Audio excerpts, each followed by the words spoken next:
ಸುಂದರ ಅವಯ ಬಂಧುರ ನಾಡು ಅಂತಂದರೆ ಇಲ್ಲೇನಾಗಿದೆ, ಸುಂದರವಾದ ಒಂದು ಸಮುದ್ರಗಳಾಗಿರ್ಬೋದು, ಒಂದು ಬಂದರುಗಳನ್ನು ಒಳಗೊಂಡಿರುವಂಥ ಒಂದು ನದಿಗಳ, ಸಮುದ್ರಗಳ ಒಂದು ಅಲೆಗಳ ಒಂದು ಸುಂದರವಾಗಿರುವಂಥ ಒಂದು ಪ್ರಕೃತಿಯನ್ನು ನಾವು ಒಂದು ಈ ಕರ್ನಾಟಕ ನಾಡಿನಲ್ಲಿ ನಾವು ಕಾಣಬಹುದಾಗಿದೆ.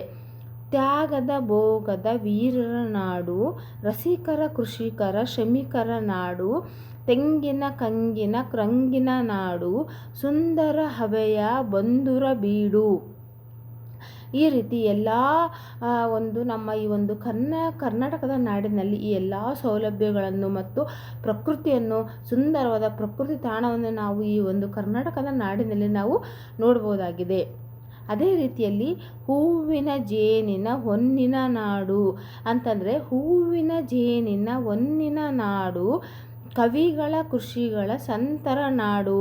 ಅಂದರೆ ಇಲ್ಲಿ ವಿಧ ವಿಧ ಧರ್ಮದ ದೇವರ ಬೀಡು, ಬೆಚ್ಚನೆ ಬದುಕಿನ ತೌರಿನ ನೋಡು ಅಂತಂದರೆ ತೌರಿದು ನೋಡು ಅಂದರೆ ಹೂವಿನ ಜೇನಿನ ಹೊನ್ನಿನ ನಾಡು.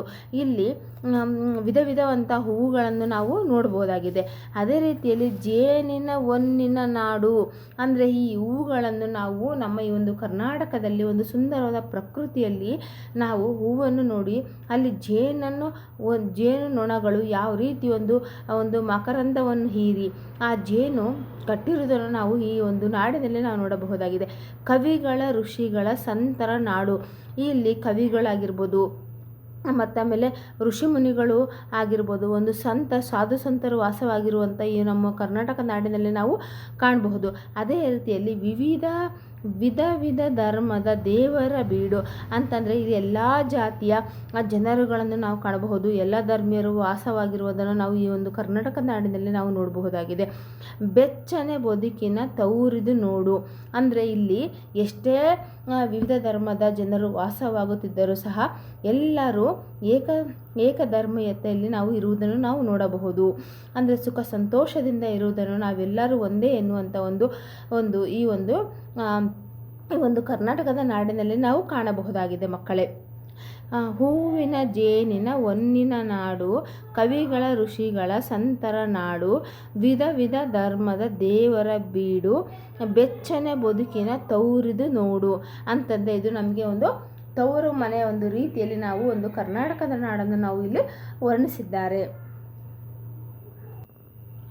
ಅದೇ ರೀತಿಯಲ್ಲಿ ಬೇಲೂರು ಬೆಳ್ಗೋಳ ಹಂಪೆಯ ಶಿಲ್ಪದ ಬೇಲೂರು ಬೆಳ್ಗೋಳ ಹಂಪೆಯ ಶಿಲ್ಪದ, ಹಾವೇರಿ ತುಂಗೆಯ ಭದ್ರೆಯ ತಲ್ಪದ ಅಂದರೆ ಇಲ್ಲಿ ಬೇಲೂರು ಬೆಳ್ಗೋಳ ಹಂಪೆಯ ಶಿಲ್ಪದ, ಕಾವೇರಿ ತುಂಗೆಯ ಭದ್ರೆಯ ತಲ್ಪರ ಅಂದರೆ ಶಾಂತಿಯ ಸಮತೆಯ ಮಮತೆಯ ನಾಡು, ದೇವರು ರಚಿಸಿದ ಸುಂದರ ನಾಡು.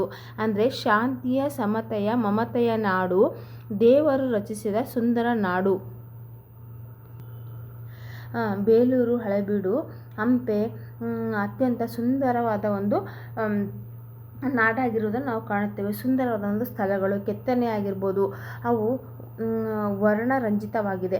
ಅದೇ ರೀತಿಯಲ್ಲಿ ಕಾವೇರಿ ತುಂಗೆಯ ಭದ್ರೆಯ ತಲ್ಪ ಅಂದರೆ ಕಾವೇರಿ ನದಿ ಆಗಿರ್ಬೋದು, ತುಂಗೆ ಆಗಿರ್ಬೋದು, ಇಲ್ಲಿ ಭದ್ರೆ, ಕಾವೇರಿ ತುಂಗೆ ಭದ್ರಾ ಈ ಎಲ್ಲ ಒಂದು ಇದಾಗಿರ್ಬೋದು. ಶಾಂತಿಯ ಸಮತೆಯ ಮಮತೆಯ ನಾಡು. ಇಲ್ಲಿ ನಾವು ಶಾಂತಿಯ ಮಮತೆ ಅಂದರೆ ಪ್ರೀತಿ, ಆ ಪ್ರೀತಿಯ ಒಂದು ನಾಡು ನಮ್ಮ ಕರ್ನಾಟಕದ ನಾಡು ಆಗಿದೆ. ದೇವರು ರಚಿಸಿದ ಸುಂದರ ಹಾಡು ಅಂತಂದರೆ ಈ ಒಂದು ಕರ್ನಾಟಕವನ್ನು ನಾವು ದೇವರು ರಚಿಸಿದ ಸುಂದರ ಹಾಡು ಎಂಬುದನ್ನಾಗಿ ನಾವು ಈ ಒಂದು ಕಲ್ಪನೆಗಳ ಮೂಲಕ ಕವಿ ವರ್ಣಿಸುವುದನ್ನು ನಾವು ಕಾಣುತ್ತೇವೆ. ಈ ಒಂದು ನಿಮಗೆ ಕನ್ನಡ ನಾಡು ಪೋಯಮ್ ಇಷ್ಟವಾದಲ್ಲಿ ಪ್ಲೀಸ್ ಕನ್ನಡ ಫಾರ್ ಲಿಟರೇಚರ್ಸ್ ಅನ್ನು ಲೈಕ್ ಮಾಡಿ, ಶೇರ್ ಮಾಡಿ, ಮೇಲೆ ಕಾಣುವಂಥ ಬೆಲ್ ಐಕಾನ್ ಅನ್ನು ತಪ್ಪದೆ ಪ್ರೆಸ್ ಮಾಡಿ. ಧನ್ಯವಾದಗಳು.